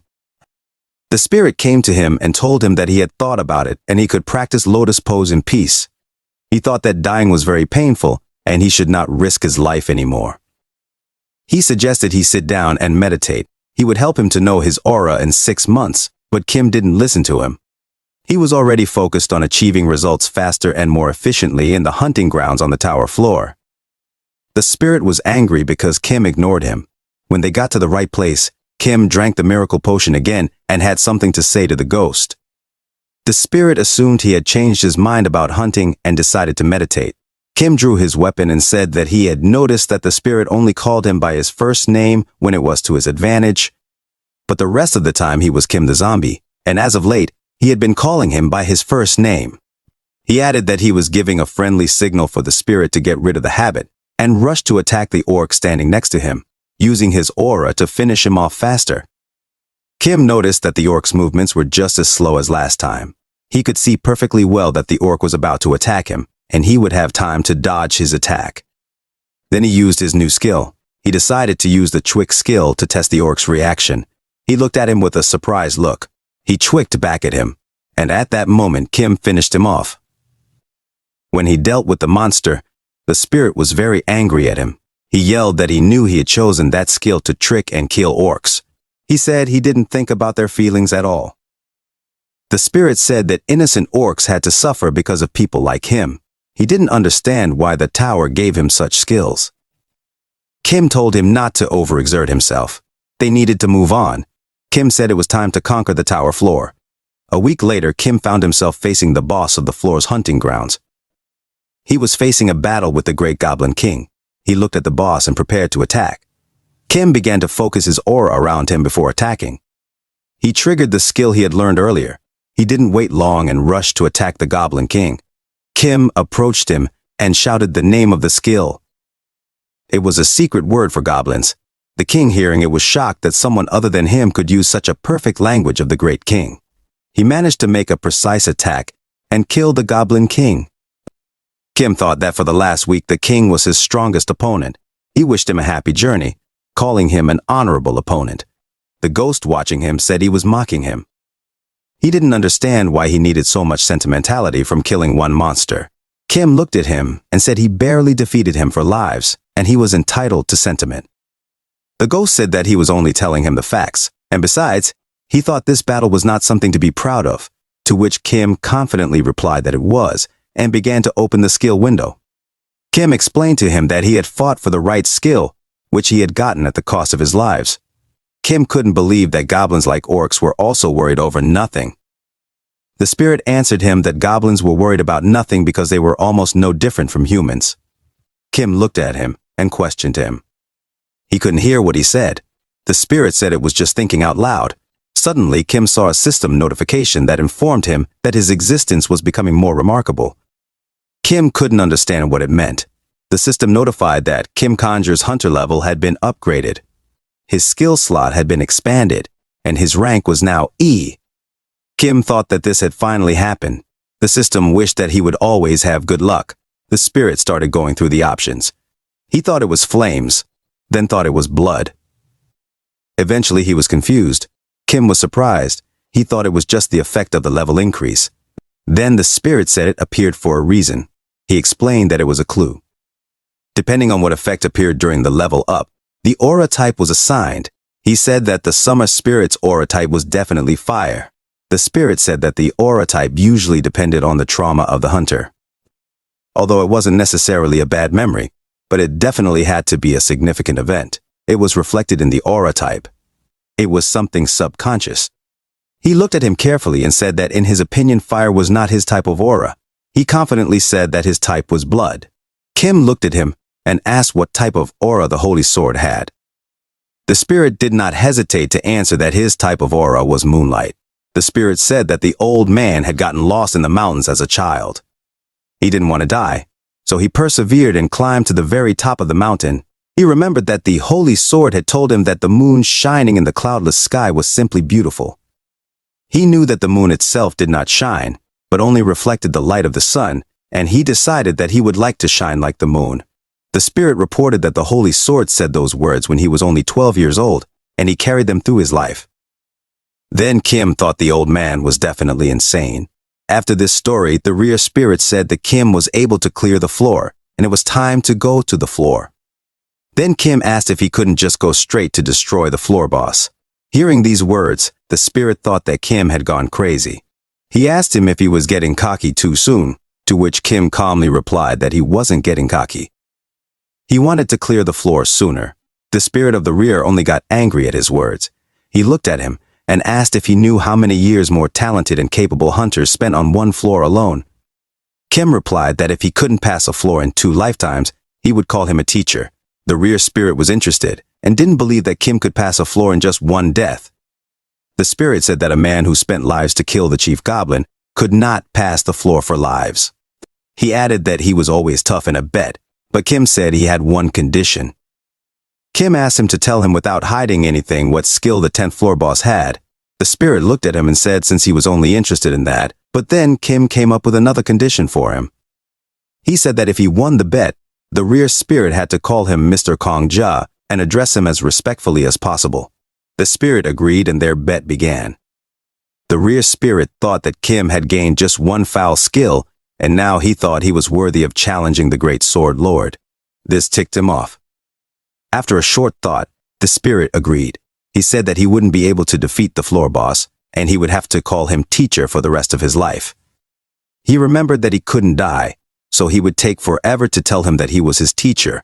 After they did their best to take each other out, they approached a guard who asked in surprise if he was going to challenge the boss alone. He pointed out that solo hunting was simple suicide. The guard told him that a sweep group of strong and brave members of the Black Dragon Guild tried to pass the boss, but they failed. Kim replied that the management itself had ordered to let in all willing hunters. He apologized to the man and explained that all the hunters entering on the floor were recorded by him personally, and those in charge at the management would then check his records. The guard said that to them he would be a scumbag for letting a man die. He asked to feel sorry for him in this situation. Kim didn't know what he had to do now to get to the floor. The rear spirit was furious that they were not allowed on the floor. He suggested that he eliminate the guard and go to the floor. Kim then told the guard that he knew how hard they had worked, and he was right not to let him in. Kim looked at him and said he had come because he wanted to die. He said that a year ago his lover had died, and he had recently been diagnosed at the alchemy castle. He was terminally ill. He only had 6 months to live. He said that even though he was low level, but he was still a hunter, and instead of waiting for his end in the alchemy castle clinic, he wanted to fight monsters until his last breath. The guard was touched by his life story. Then Kim handed him a pouch and told him that he was saving up for the cure and handed him all his savings. But the guard replied that he couldn't accept it. Kim explained to him that the money would have been gone anyway and he wanted to leave with ease, leaving nothing behind. Oh, asked the guard that he not record him and let him pass. He saw that the guard was already willing to do anything for him. Then Kim added that it was his last wish as a hunter. The guard couldn't stand it and let them pass, saying he didn't see anything. Spirit couldn't believe that the guard believed what Kim had told him. He thought they were just joking. But when he let them through, Kim said the end justified the means. And he just needed to get to the floor. They headed for the doors, and Kim remembered that the floor was the first one that had managed to sweep away the summer spirit. Then he decided it was time to write a legend even more incredible than his. As Kim entered the floor, he saw many dolls standing in the fire asking him to play with them. They asked him what he would like to play with, and that's when Kim realized it would be harder than he thought. Kim began to concentrate his aura around him, so the fire wouldn't get to him. There was no turning back, and he was determined that he would play with them. The system wished him luck, and his battle began. Everyone in Babylon knew that the Black Dragon was the strongest guild since the opening of the tower. However, they had suffered their 30th defeat in the sweep, and reporters were trying to figure out why they couldn't pass the floor. Reporters from all over the city came to the tower in time to ask about the reason for the failure. From the guild representatives coming out of the tower, the guild had said that there was no flaw in their skills. They were just unlucky. Summer Spirit laughed hard when he heard her words. He was successfully able to sweep the floor alone and told the Black Dragon Guild that luck was also a skill. Kim remembered this interview, which became known as shaming the weaklings in the future. He wondered, ahead of all the brave hunters alone, why only the Summer Spirit was able to clear the floor. He realized that the method of clearing the floor stage was simple. He needed to find a real doll somewhere in the manor and destroy it. The rear spirit noticed that around the doll was not just flames, it was a hellfire created from the aura. The rear spirit explained to him that even if he surrounded his body with his own aura, he wouldn't be able to last longer than minutes in the flames, after which death would await him. However, the infernal flames did not cause any damage to a hunter with a fire-type aura, so the Summer Spirit could safely walk around and search for the real doll. It pissed him off that he went around afterwards and boasted that luck was also a skill. The spirit said that Kim himself lived off luck, but Kim didn't understand what luck the spirit was talking about. He was literally burning out on this floor. He told him that he was having a hard time himself right now. Even with the aura, the spirit was glad he was running out of time. The ghost informed him that the holy sword could last in the flames for minutes. He trained hard to hold the aura for an hour, and then he would be able to climb the floor. The spirit was angry that Kim decided to sweep the floor without training. The spirit said that he only had 2 lives left, or he would have lost their bet. He asked what he was going to do next. Kim said that all he had to do now was die, and after he was reborn, he would figure something out. The ghost said there were only 2 ways to clear the floor. Either find the real doll with a 1 in a million chance, or control the aura so well that it would hold up until he destroyed the rest of the dolls. The spirit was sure he wouldn't be able to get through the floor in his 2 remaining lives. He realized that his level of aura control wasn't good enough to last a full hour, but Kim replied that there was a 3rd way to clear the floor. Kim added that they'd soon see whose take after he'd wasted a life, but while his aura still had seconds to spare, he decided to try and grab one of the dolls. He had plenty of time to think which doll to take. He quickly walked over to the closest one and caught it. The doll replied that he had made the wrong choice, and she wasn't real. As soon as the doll spoke, it began to melt in his hands as if it was made of wax. He still had seconds left, but he didn't try to catch the doll anymore. He was terrified of what had become of the doll. Kim was shocked and couldn't understand at all why the boss scene had to be directed that way. It was creepy. The rear spirit replied that no one could understand the real intent of the tower. The rear spirit said that he could ask that sick pervert who gave a rogue skill. To such a slacker, Kim looked and said that now he was hurt by his words. While they were talking, his time was up, and he was enveloped in hellfire. He was unbearably hot. And then the spirit of the rear said he was an even bigger pervert than the tower. Kim asked him to let him die in peace. The spirit laughingly said that he was forever saying he wanted to be a badass hunter, but he himself just chose to burn alive. He asked him to recognize the fact that he was a real pervert. Kim died and fell into oblivion again. He reached the skill condition and was able to copy a random monster skill. He got the Hellfire Maiden skill. Kim looked at the spirit and asked if he remembered his promise. The rear spirit smiled at him and replied that he remembered his promise. He asked if he looked like someone who would break his promise made in a bet, and he started to look for a suitable skill card for him. He pointed him to a gold card, saying that it was really cool.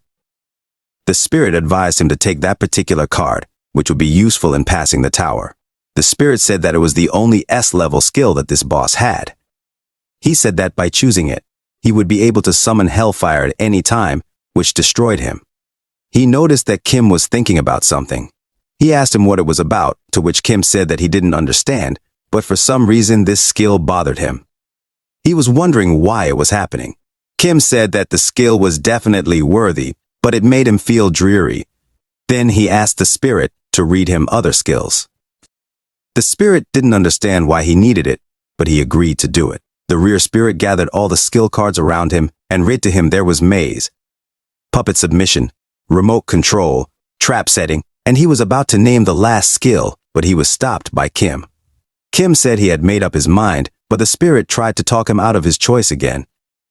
He began to more actively advertise a gold card that allowed him to create hellfire, but Kim refused it, saying he needed another card. He thought he should have suspected something wrong from the start. One real doll among thousands of others. The real doll was the organizer possessing a fire aura, so this doll didn't burn. But he wondered why the fake dolls didn't burn either, and he soon realized that the answer was one. The organizer had a skill that allowed the objects he would choose not to burn, and Kim reached for the map. He exercised his choice and copied the skill. The rear spirit was displeased with his choice and thought it was a dumb game. Kim then recommended he practice addressing him Mr. Kim Kanja, because he would win their bet. Kim thought that now that he was back, he would be able to explore the estate until he found the real doll.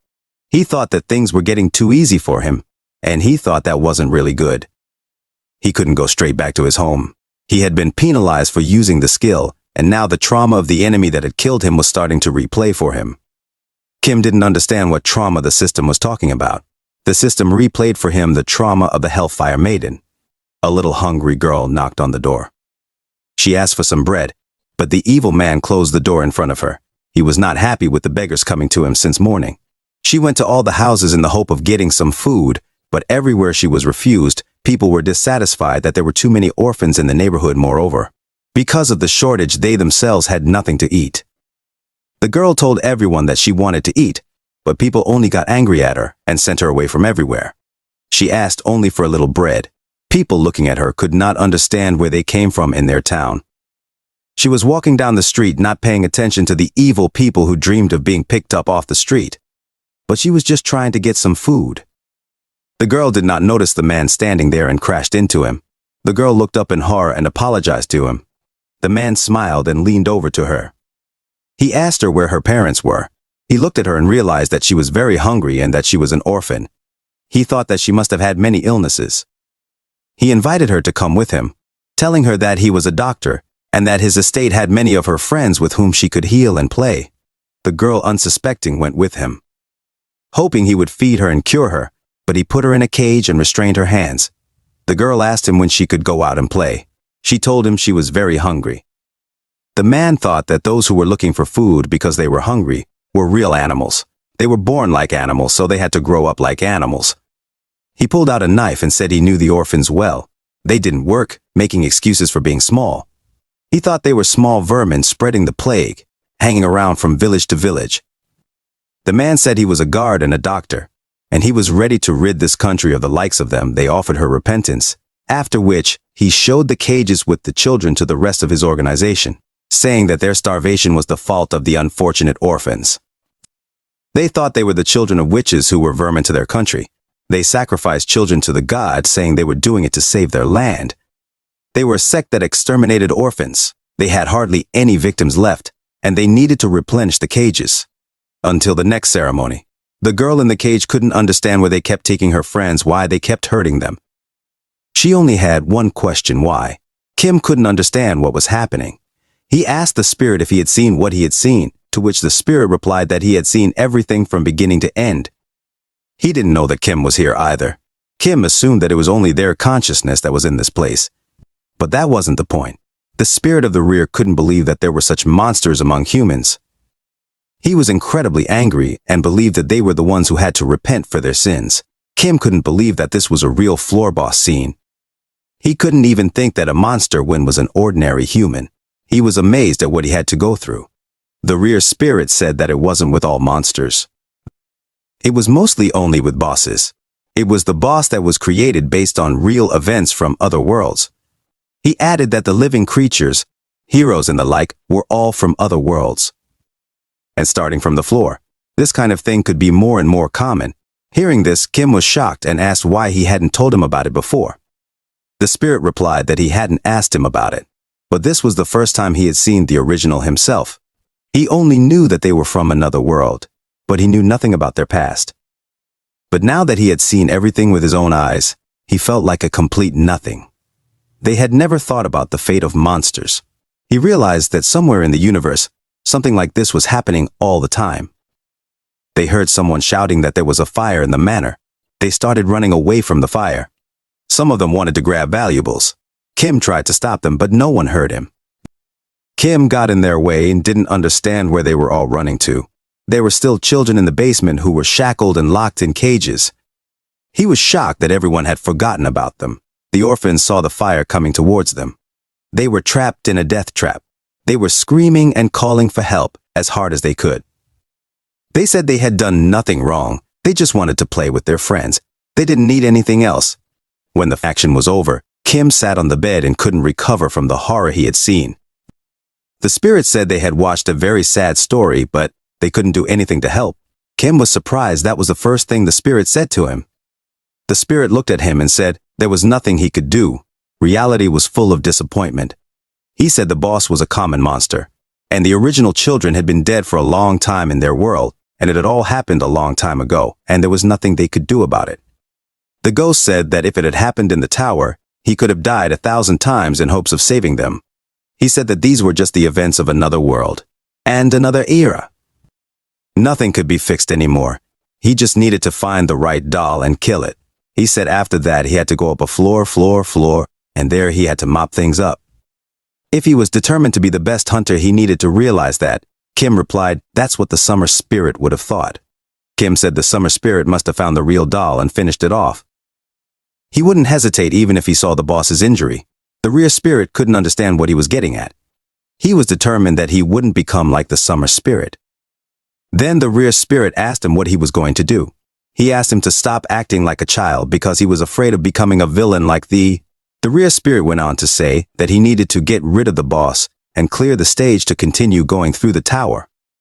Kim turned around and angrily asked who was so determined to kill the boss.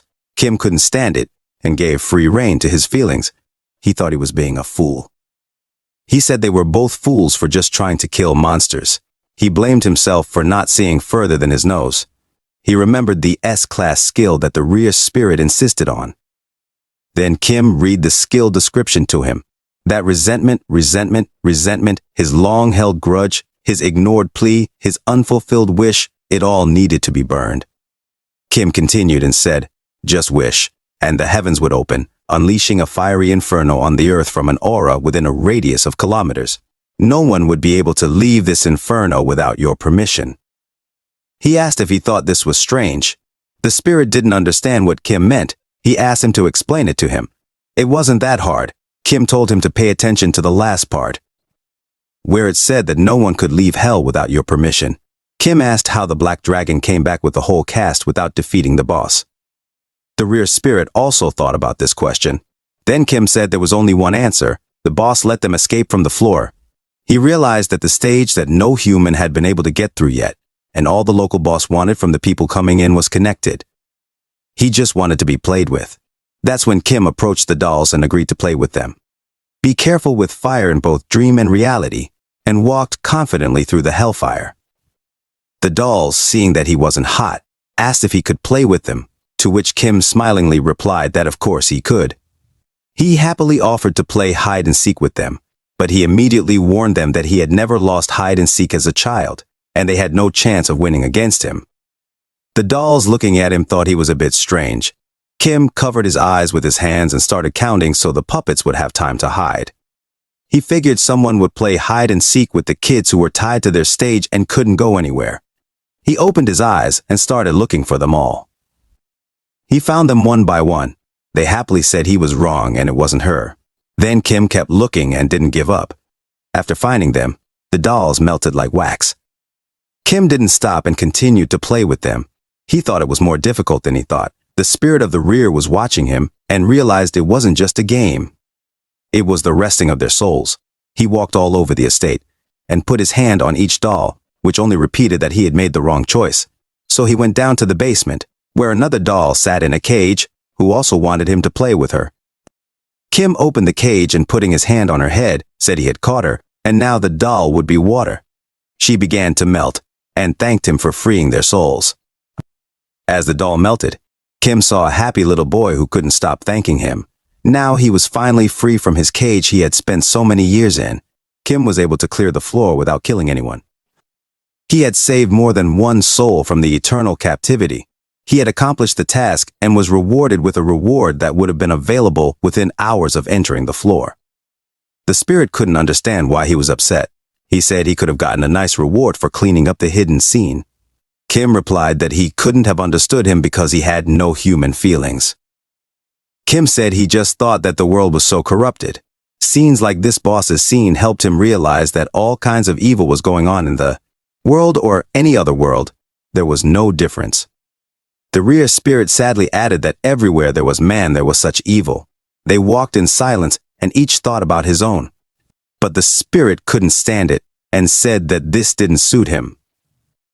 He wasn't used to being upset and he wanted to set himself up for positivity. He said what was more important was that Kim was incredible. He talked about how he beat the boss with his own method without listening to anyone else.